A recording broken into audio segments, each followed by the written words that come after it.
The Gnome of Zurich has been telling me, and he thinks it's an important observation about the gold and silver market. He thinks the market's getting faster. Yes, the volatility is a symptom of that, and he thinks this quickness in market movements in gold and silver portends a massive explosion in the price of gold and silver. And we're going to look at that. Of course, he follows Elliott Wave analysis of markets, and he goes back a very, very long time. He doesn't go back 10, 15, 20 years. He goes back like 200 years, and he thinks it's really important that you do that, so you know in what Elliott Wave structure you are longer term. That could affect that, and how commodities as well, or precious metals, are different from the stock market. We're going to look at that. Innecco says gold and silver are entering Wave 5, the strongest phase in the Elliott Wave cycle, where big and fast price moves usually happen. Recent volatility shows the market is speeding up and preparing for a major breakout. He warns that governments and central banks will keep printing money to support the system, which weakens trust in fiat currencies and increases the risk of hyperinflation. Innecco compares today's patterns to early Weimar Germany, where similar signals appeared before a currency collapse. He urges people to hold physical gold and silver, not ETFs or paper metal, as physical assets offer real protection in unstable times. Thanks for watching. Subscribe to Fine Metal for more updates. Here in this chart, this Elliott Wave chart, it goes back to 1720 to the present day. Well, it's 2024. It's pretty good. It doesn't need, it needs to be updated, but it looks very similar to now. But his very long wave count is wave 1 here, which is Black Friday 1869, when they tried to corner the gold market.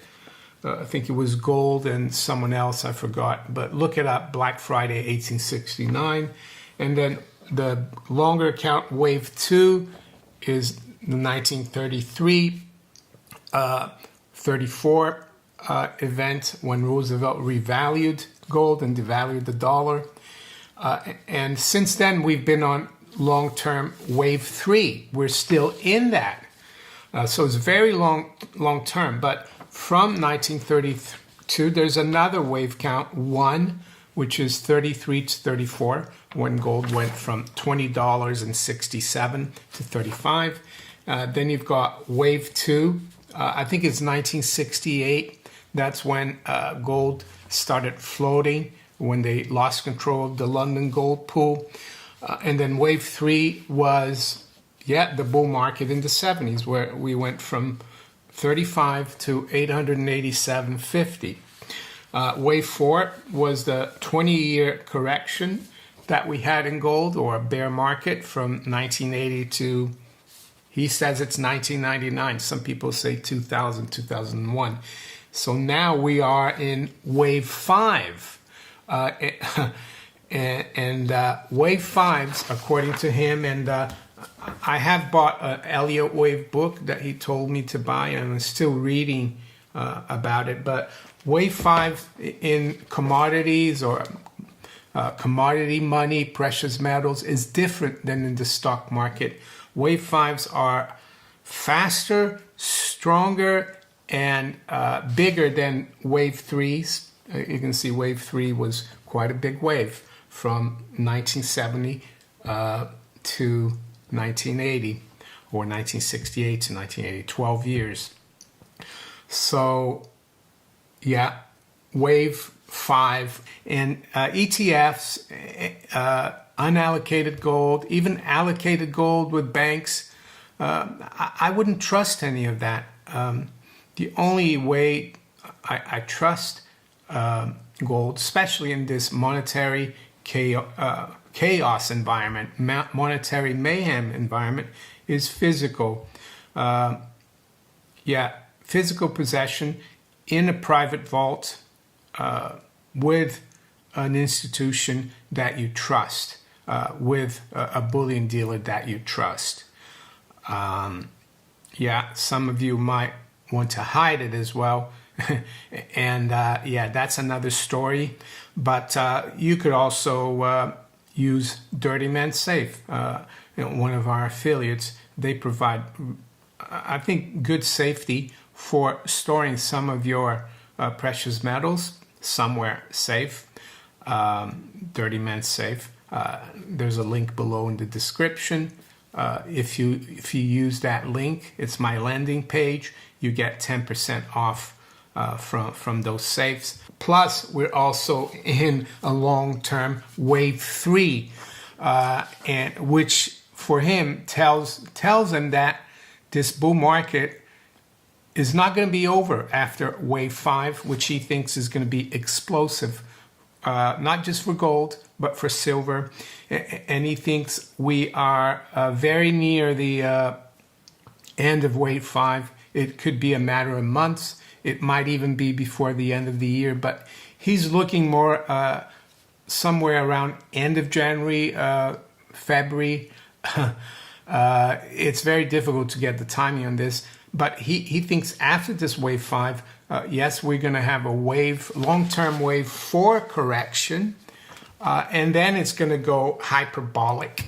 And I think that's when we get the hyperinflation. That's what he's looking for as well. It's interesting times. You need to hold on to your gold and silver for dear life, as I've always said, your physical gold and silver for dear life. It's the comparison of the value of one gold mark and paper marks back in the early 1920s, in the aftermath of World War I, and the price of gold since, let's say, the beginning of this century. Yes, the time frame is different, but the shape, the wave looks very similar, and that's called fractals. Basically, when you are at the seaside, let's say you see some big waves out there where people are surfing, but when you get closer to the shore, you get little waves, and they're very similar to the bigger waves. They're just like the amplitude or the how long they are or how big they are is different from the bigger waves, but they're similar in form. And this is what I've been warning about. Well, I think since we broke out of this cup and handle that was formed from the high in 2011 and the high in 2020, because it looks very similar to the cup and handle that was formed back in the day during the Weimar Republic. And you can see that we're following exactly same path, which is really, really disturbing. Gold price in the US looks pretty straight. We can't even see the correction that we had from mid-October onwards. And I suspect the same thing happened in Germany. There, it was very choppy on a day-to-day, week-to-week basis. But in the long term, there's only one way for the Reichsmark, and that was total destruction. Is it going to happen now to our currencies, dollar, pounds, euros, Swiss francs included? I think it will, because I don't see these people stopping the inflating. It might take a while for them to respond in the next crisis, and the next crisis could be quite close. But I don't think it's like 5 years away. It's more like months, or maybe 12, 18 months away. It could even be weeks. It shows that they're going to drive our fiat currencies to the ground.